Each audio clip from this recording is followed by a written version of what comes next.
If you feel overwhelmed by your emotions, if you are very emotional, you can't stop crying, you're feeling anger and rage and pain and disappointment and sadness, I've been where you are and my heart goes out to you because I've had a very difficult time, a very difficult relationship with my emotions. For most of my life, I only felt positive emotions and joy and happiness and all the good things. And I considered myself as somebody that feels all the emotions, when in reality, I would suppress all the so-called negative emotions. Even though I wouldn't say they're negative emotions, I would call them the lower emotions, because happiness, excitement, and joy, it feels like they're being felt a little bit higher up, whereas from the waist down, those lower emotions, that's where, sadness and anger and grief and pain is settled down. And I've ignored those lower emotions for most of my life because I think subconsciously I felt that if I would open up that box, if I would allow myself to feel those emotions, it would never stop. And it was a very scary decision to kind of where I decided to start working on myself. I decided to open up that Pandora's box and actually look at a lot of things from my past and my childhood to address them and to feel through them. Because when I was a child, there's a lot of stuff that happened that I never allowed myself to feel. I just went into survival and I got stuck in my brain. But your body, it still carries all of these emotions. It still carries all of that information. So if you feel like you suddenly can't control your emotions, if you feel like you're snapping at people out of nowhere, if you feel like one minute you're fine, the other minute you're crying uncontrollably, or you feel like you're having these bursts of anger, this is very, very important information, because something needs to be felt, something needs to be processed. Once I decided to allow myself to look at those things and feel those emotions, and I opened up that box, I felt so many emotions. And I would love to sit here and tell you that, oh, I had a couple of days of feeling angry or sad and it went away, but that's not really the truth. I was feeling these lower emotions for a couple of years. For a couple of years, I felt like a different person. At one point, I started thinking, man, am I an angry person? Am I somebody that's angry? Because I felt so much anger and I really struggled with my anger and I really struggled with all of this sadness and grief.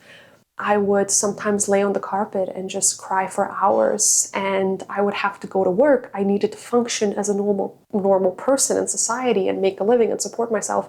And I would go to work, and sometimes I would start getting so emotional at my desk. I would go to the bathroom and I would just cry it out. And the best way I can describe it is that I felt like I was overtaken or almost like possessed by the emotion. It didn't feel like something that I had created or something that was happening to me. I felt almost like a vessel through which the emotion was just circulating and moving through.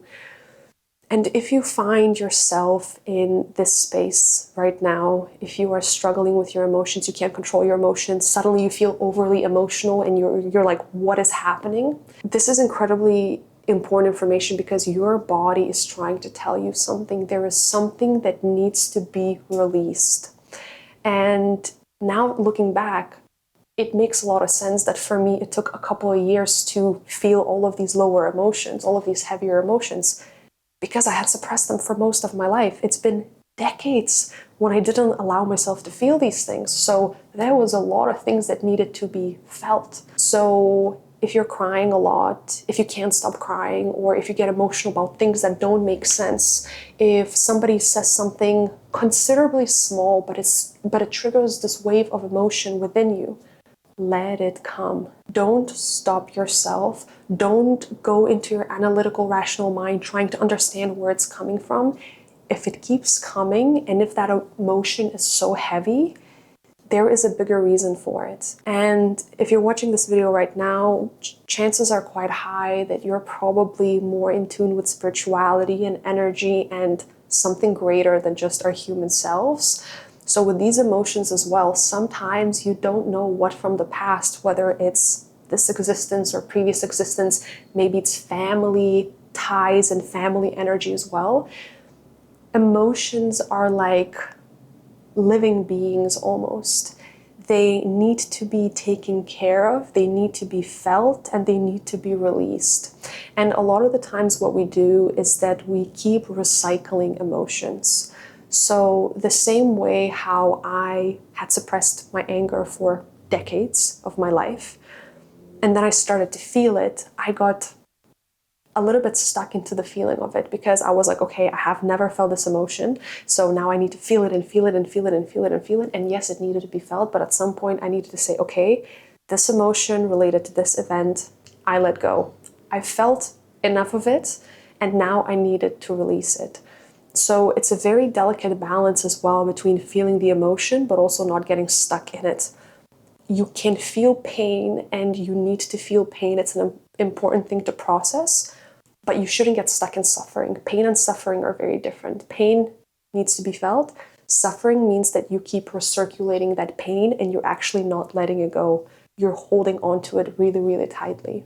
And if you are experiencing this many emotions and you feel overwhelmed by them, it might also be an indicator that you are beginning to go through a spiritual awakening, because once our emotions open up and we become more sensitive and we actually allow ourselves to go through this emotional transition, very often it's a doorway to something bigger, to a bigger shift, to a bigger transformation, to something greater, to having these different insights and becoming more in tune with our intuition and becoming more open to different spiritual realms and different experiences.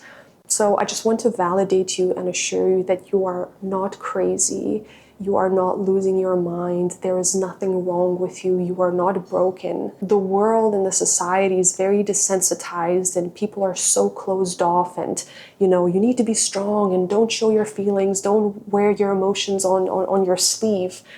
These are very toxic ways of being and it's not healthy.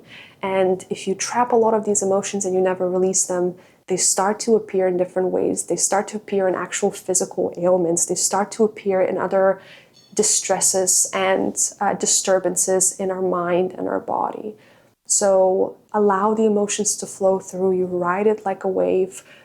I know it's very, very uncomfortable. In the beginning, I didn't want to feel these emotions, so I would pace around my house as a very anxious animal, and I would literally not know what to do with myself.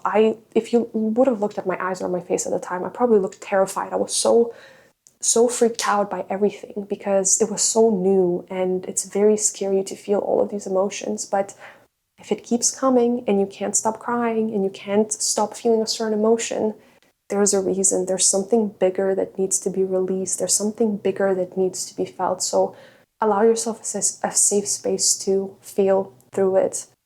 You're not crazy. There's a reason this is happening to you, and there's a reason these feelings are coming up to the surface. So if you're feeling all of these overwhelming emotions and at the same time you're feeling like there are certain physical changes that are happening in your body, watch this video next where I share the most common physical things that happen as you start to go through a spiritual awakening, and I also share with you what you can do to navigate it with more calm and more ease.